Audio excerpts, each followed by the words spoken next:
Good morning. Morning. In 2 days' time, Nigeria is like going into an anarchy because of a protest that is nationwide. What's your take on this? My take on it is that the president should protect the protestants. As a listening president, if he really means well for the nation, he should protect them. I'm calling on the IG of police, the chief of army staff, all the security agencies should protect the protestants. I use this medium too to call on my members, the lead members of Niger Delta Youth Coalition, to join the protestants because it is their right. And in as much as the country is today, things are very difficult for the people. And I believe that Mr. President is like he's the grandfather of Protestant and the father of Protestant. Say these are his children that want to protest to air out their views. Say if it means well for the nation, he should give them adequate security cut across the 36 states and FCT. And anybody that is saying that one should not come out and view their mind, their rights, the person does not mean well to Mr. President. That is my view on it. Okay, some people have said that the president is doing a lot of things to see that the harsher condition is not existent in this country, such as trying to give palliatives. He's also signed the bill for the national minimum wage and many others. And what do you think about it? Yes, those are good programs for Mr. President. That's why I said once the president means well for the nation, all those programs that he has been doing, they are okay. But in the issue of being people to protest, they still hardship in the land. It is their right, but they should do it in the ambit of the law, not taking laws into their hands. That is the area we will go against. That's why we are saying that the security agents should protect the protestants. Well, it is also made known that in the past we'd experienced a lot of protests nationwide and or perhaps segmentally, but we'd had losses of lives, property in a lot of them. Are you sure that the police can do that alone? Are they not going to hijack this protest? Yes, most of all those protests that maybe turns violent, I think from the area of the government, they did not manage it very well. Maybe they were trying to stop the protesters. From that angle, it turns to violence. So that is why we are saying that in this particular one, they should do it within the law. The security agencies should protect them. If they protect them, there will be peace. And I believe that Mr. President will listen to them and at the end of the day come with a lasting solution. Now, you'd also called out your members, the Niger Delta Youth Coalition Group, to also go out and join the protesters. And how have you actually advised them? Because a lot of people would definitely cut the barricading red tape and move in with hoodlums all over, and they may hijack, I repeat, the protest, and that's going to be dangerous.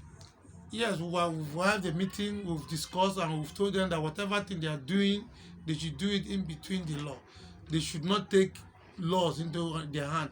They should not go out and start stealing people's things. They should just only show their grievance to the government.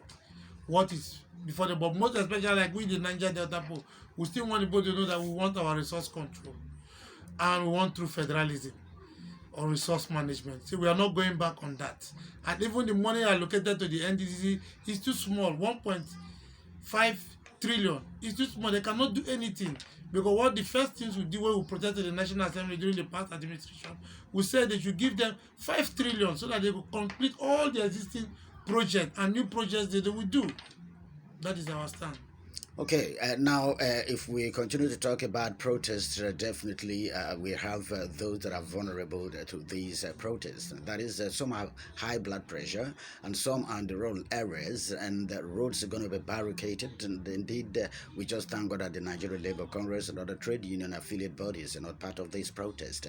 So, how do you see our parents, the old particularly, who manage in their markets, and they may be afraid because of past experiences, how would they be coming out? How can they actually see themselves safe in this Yes, I think contest? that from all investigation and we've carried out, we are saying that the youth they are trying to do this protest in between the ambit of the law is their right. Because if you look at Nigeria, Nigeria is a state of protest. Because if you go back down to the time of Awolowo, Rwani, all those people, you know that they were Protestant. They protested for their right. And at the end of the day, they came to the round table and discussed and map out a way. And they solved the problem that is bothering them. Well, it reminds me of the protest when Goodluck Jonathan was in power, and some have actually said that the present sitting president, President Bola Tinubu, was part of that protest, and many others. And today they are protesting in his own regime. How do you see this situation? Yes, we as Niger Delta people, we are not saying that because Tinubu protested against Jonathan. We don't use bad to pay bad, but we are only just saying that it is a right of people to protest. So we don't want to go back to the issue of the former president Jonathan, but we are saying that the Nigerian youth has rights to come and to air out their view, and the government has that mandatory to protect them. So the government should protect them. Well, we also have information on the net that the federal government has precisely ordered that a bag of 50 kg rice should be sold for 40,000 naira with immediate effect. Don't you think we are gradually getting into a palliative situation No, and this will be over? it is not proper, because you don't expect a man that went to the market to buy something at the rate of 50 something thousand naira. You are not telling him to sell it at 40,000 naira. Are you the one that gave him the money? But I believe that at the end of the day, there will be a roundtable discussion where all these things will be ironed out gently. Well, thank you very much. Do you have any other thing to say? All the things I want to say, whatever thing they are doing with the Niger Delta, we are still saying that we stand by our resource control, resource management. So right now you're not managing your resources. We are not managing it. It is illegal immigrants that are managing our resources for us. It's all right. Maybe we'll take that for another day. Illegal immigrants that are managing our resources. Well, thank you very much. Very well, we're going to meet again. I think we'll have some other issues to talk to bring peace and development progress to Nigeria, our nation. Thank you very much. Thank you.